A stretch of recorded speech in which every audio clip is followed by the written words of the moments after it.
A very good day to you. I'm Hank Gross, MidHudsonNews.com. It's Thursday, October 5th. The news today brought to you by the Galleria at Crystal Run. State Senator Rob Rolison received the support of first responders Wednesday for his Fentanyl Occupational Exposure Reduction Act that he introduced recently.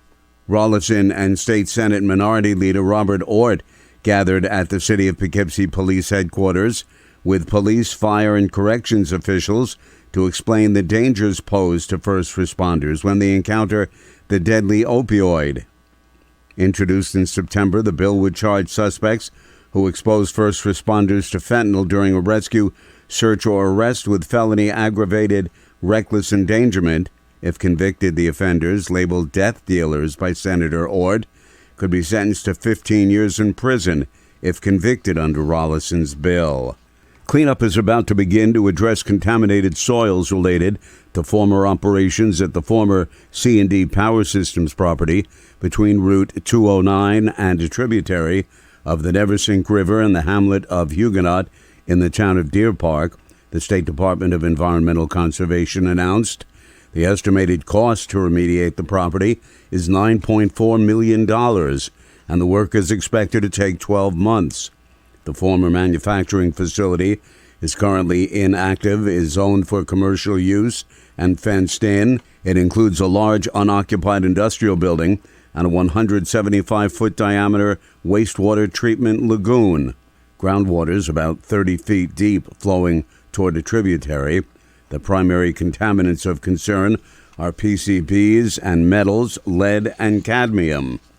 Grassroots group Friends of Swan Lake is opposing a proposal from a Monroe developer to construct 180 units of housing in that area of the town of Liberty in a planned unit development overlay of the current 3-acre zoning. The group says the PUD law is outdated and would set a dangerous precedent for the town and Sullivan County.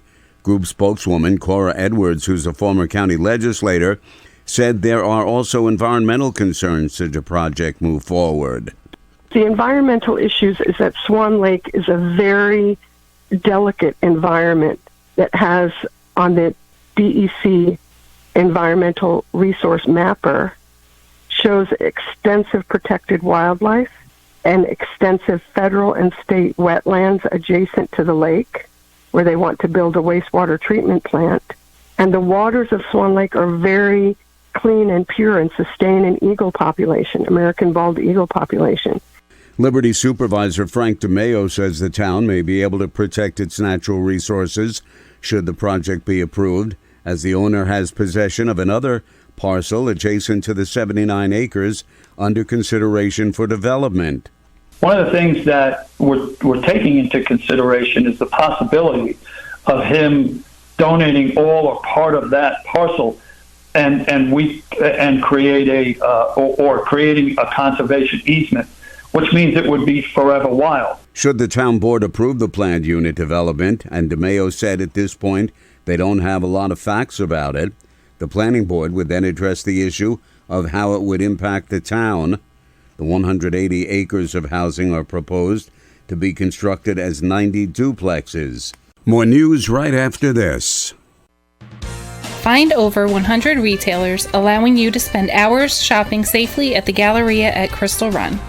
Enjoy the big brands and the diverse selection of family-owned stores all in one location.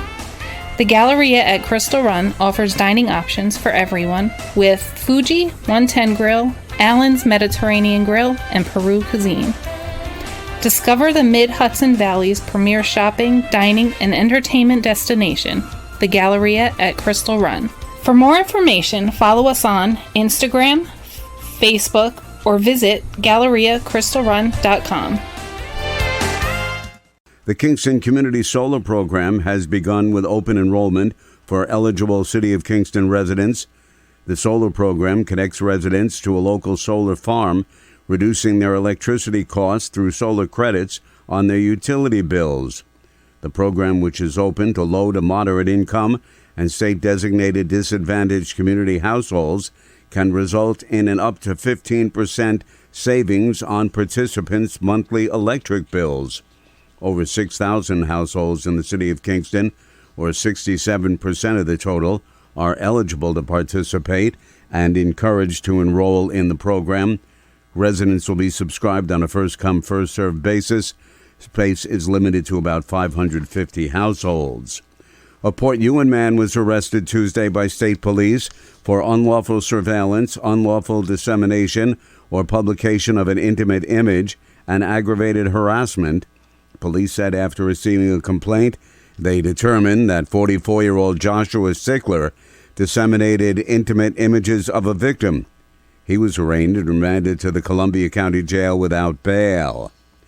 Teachers from several Hudson Valley school districts joined in a rally by the Poughkeepsie Public Teachers Association outside the school district offices, where negotiations from both the union and district were meeting with the appointed mediators. More than 300 educators gathered to express their frustration with the district for failing to give Poughkeepsie teachers a new contract. The maximum security Greenhaven Correctional Facility in Stormville has been placed on lockdown following more than 24 hours of violence. State Department of Corrections and Community Services Acting Commissioner Daniel Marticello III ordered the lockdown that includes a full facility search. Cleanup is about to begin to address contaminated soils related to former operations at the former C&D Power Systems property between Route 209 and a tributary of the Neversink River and the hamlet of Huguenot in the town of Deer Park, the State Department of Environmental Conservation announced. The estimated cost to remediate the property is $9.4 million, and the work is expected to take 12 months. The former manufacturing facility is currently inactive, is zoned for commercial use, and fenced in. It includes a large unoccupied industrial building and a 175-foot diameter wastewater treatment lagoon. Groundwater is about 30 feet deep, flowing toward a tributary. The primary contaminants of concern are PCBs and metals, lead and cadmium. I'm Hank Gross, MidHudsonNews.com. The news today brought to you by the Galleria at Crystal Run.